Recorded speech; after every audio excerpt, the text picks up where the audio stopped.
La prospérité fait partie de ton ADN.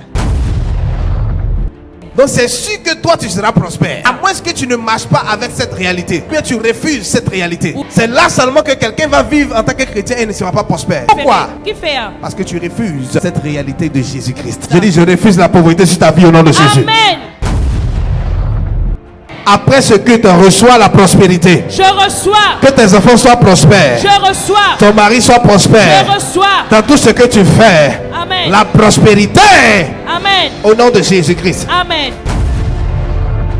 La prospérité, c'est avoir la bénédiction de Dieu sur toi qui provoque le succès dans tout ce que tu fais et sur tout ce qui est autour de toi. Donc il y a des personnes qui n'ont pas encore l'esprit de la prospérité. Lorsqu'ils rentrent Quand je rentre dans une entreprise, l'entreprise fait faillite. Pourquoi? Qui fait? Tu n'as pas encore l'esprit de la prospérité. Tu rentres dans une relation et la personne avec qui tu es, sa vie commence à être bloquée. La vie commence bloquée. Tu n'as pas encore l'esprit de la prospérité. Je n'ai encore l'esprit de prospérité. Je suis venu prier pour toi aujourd'hui. Prophète, me prie pour toi aujourd'hui. Pour que l'esprit de la prospérité descende sur toi. Amen.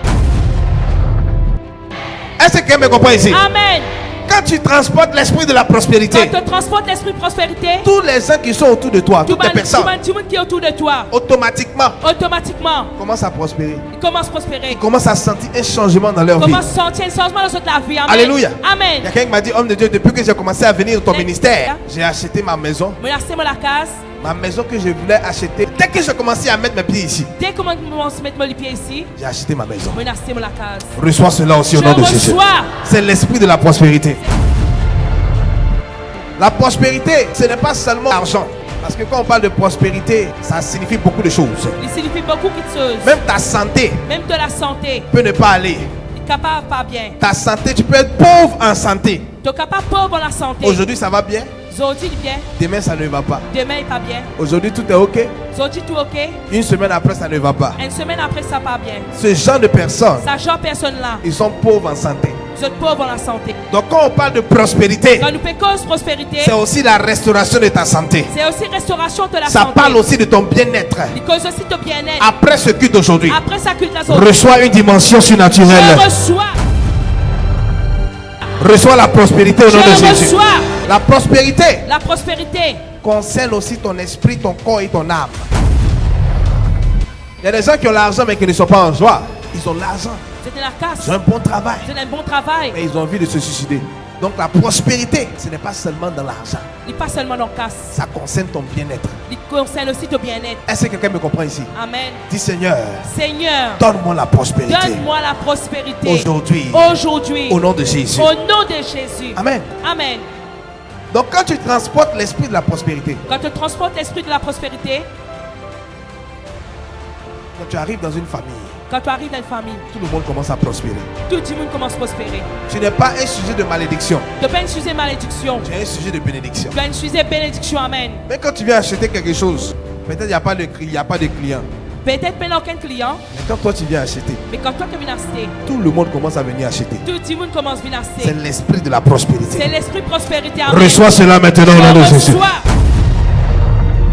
Lève la main, dis au nom de Jésus. Au nom de Jésus. Oh Dieu. Oh Dieu. Rends-moi prospère. Rends-moi prospère. Au nom de Jésus. Au nom de Jésus. Abraham était béni. Abraham tu béni. La Bible dit Dieu l'a béni en tout. Genèse 24 verset 1. L'Éternel avait béni Abraham en toutes choses. Ça veut dire qu'il n'y avait pas quelque chose que Abraham n'avait pas. Si c'est maison, c'est la case, la terre, Abraham avait ça. Abraham tient ça. Si c'est l'argent, si c'est casse, les troupeaux, l'or, il avait ça. Il tient ça aussi. Si c'est enfant, Abraham avait de sa femme. Abraham tient son enfant. Alléluia. Amen. Si c'est la santé, Abraham était en bonne santé. Amen. La Bible dit il était vieux, avancé en âge. Si c'est longue vie, Abraham avait longue vie. C'est pour ça qu'il y a des personnes qui disent non, je suis un descendant d'Abraham. Parce que Abraham était béni en tout. Donc automatiquement, sa descendance est obligée d'être bénie. À partir d'aujourd'hui, reçois la bénédiction. Je reçois. C'est ce qu'on appelle l'esprit de la prospérité. Cette onction là est ici aujourd'hui. Dis je reçois. Je reçois.